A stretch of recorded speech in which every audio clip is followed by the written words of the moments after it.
লেখা আর ছবি পড়ুন আর দেখুন। যাই দেই না কেন ভিউ হচ্ছে না। আমার বন্ধু বলল ছবি দিবি আর বলবি অন্য, আর ছবির মধ্যে সব লেখা থাকবে। ঠিক আছে ভাই, এসছি যখন বস, বল কেমন আছিস।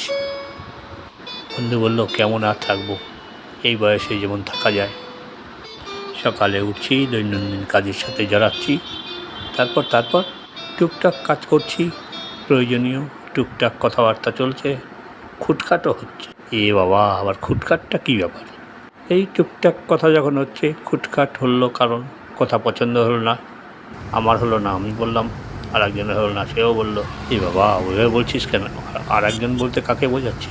দেখ, এখানে অত কিছু বলবি না, যার সাথে বলছি তাকেই বোঝাচ্ছি। বুঝলাম, বস, কী খাবি বল। দেখ ভাই, খাওয়ার কোনো ফ্যাসিনেশন নেই, তুই যা খাবি বা খাওয়াবি তাই খাবো। আচ্ছা, তাহলে প্রথমে জলই খা।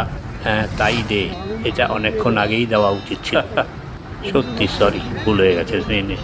হ্যাঁ, জলটা খা, খেয়ে বল কী উদ্দেশ্য, কেন এসছিস বল। কেন, সেই যে সেদিন বললি সাজেশনের ব্যাপার, সেই সাজেশন দিতেই এলাম। তোর ফোনের কথা শুনেই এটা সাজিয়েছি, দেখ এটা। আসার পর থেকে দেখছি কিছু নোট করেছি, তোকে বলছি। ওর জন্য হয়তো চালিয়ে রেখেছি যাতে তোর নজরে পড়ে। হ্যাঁ, তার মানে তুই গিয়েছিলিস সিমলা আর মানালি। অবশ্য এটার মধ্যে শুধু মানালিটাই দেখছি। হ্যাঁ, চণ্ডীগড় থেকে সিমলা, সিমলার থেকে মানালি এটা দেওয়া হয়ে গেছে। মানালি থেকে চণ্ডীগড় এটাও দিয়েছি, তবে কিছু ছবি এখনও রয়ে গেছে, একসাথে দেওয়া যায়নি। সেই ছবিগুলো দিয়ে একটা ভিডিও তৈরি করছি সবার সাথে শেয়ার করবার জন্য, কিন্তু দুঃখের বশে কোনোটাই সেইভাবে নেয়নি কেউ। হ্যাঁ, আমি দেখেছি। আচ্ছা, এটা তো অটল টানেল দিয়ে যাচ্ছিস মনে হচ্ছে। হ্যাঁ, অটল টানেল ভাই, কি 9 কিলোমিটার লম্বা একটা টানেল, সত্যি অপূর্ব। ঠিক আছে, চল অটল টানেলের ভিতর দিয়ে। আচ্ছা, আমি প্রথম দিকে খেয়াল করলাম কয়েকটা ব্যাপার।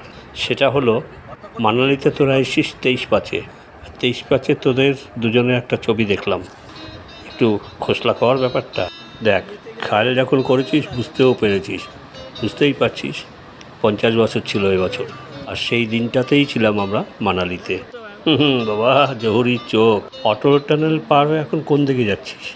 আমরা এগোচ্ছি সোলাং ভ্যালির দিকে। কোথাও বরফ পাইনি, সোলাংয়ে পাবো বলে। হ্যাঁ, দেখেই বুঝতে পারছি সোলাংয়ে নিশ্চয়ই কিছুটা বরফ পেয়েছিস। হ্যাঁ, তা পেয়েছি। এই ছবিটা পরিচয় করা, দেখতেই পাচ্ছিস বরফের উপর দাঁড়িয়ে আছে আমার মিসেস, মাঝে বাচ্চা ছেলেটি আমাদের পাইলট, তার পাশে কালো চেক সোয়েটার পরা আমাদের সহযাত্রী। এখানেও যদি বরফ না পেতাম তাহলে সবটাই বৃথা হতো। যাই হোক, এই সোলাং ভ্যালিতে বরফ দেখে ব্যাক করছি আবার সেই অটল টানেল দিয়ে। মানালিতে তোদের কয়দিন প্রোগ্রাম ছিল?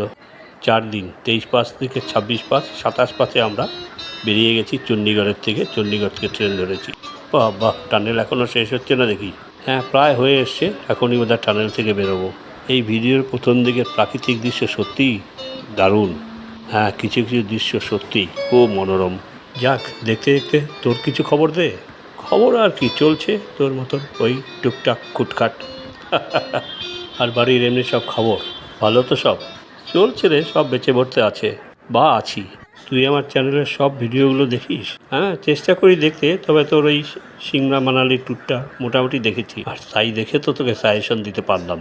এই নাগরদুর্গ তো তুই আলাদাভাবে দিয়েছিস? হ্যাঁ, আলাদা করে দিয়েছি নাগরদুর্গের উপরেই।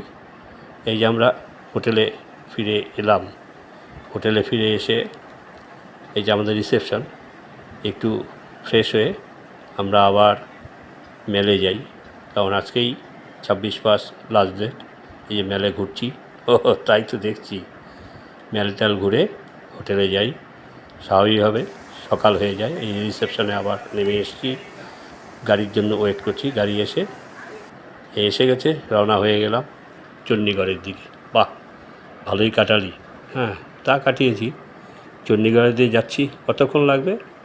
হ্যাঁ, প্রায় 10-12 ঘন্টার জার্নি হবে, কারণ মাঝে কিছু সাইট সিইং আছে, খাওয়া দাওয়া আছে, এগুলো করতে দেখতে আমরা চণ্ডীগড়ে পৌঁছে যাব। চণ্ডীগড়ে সন্ধ্যা হয়ে যাবে ড্রাইভারের কথা মতন, তাতে অসুবিধা নেই, আমাদের অনেক রাতের ট্রেন। আমরা গিয়ে ওয়েটিং রুমে ওয়েট করব। ভালো থাকিস, এসছিস, ভিডিওটা দেখলি, আমারও খুব ভালো লাগলো, সাজেশনও দিলি। সবাই ভালো থাকুন, সুস্থ থাকুন, নমস্কার।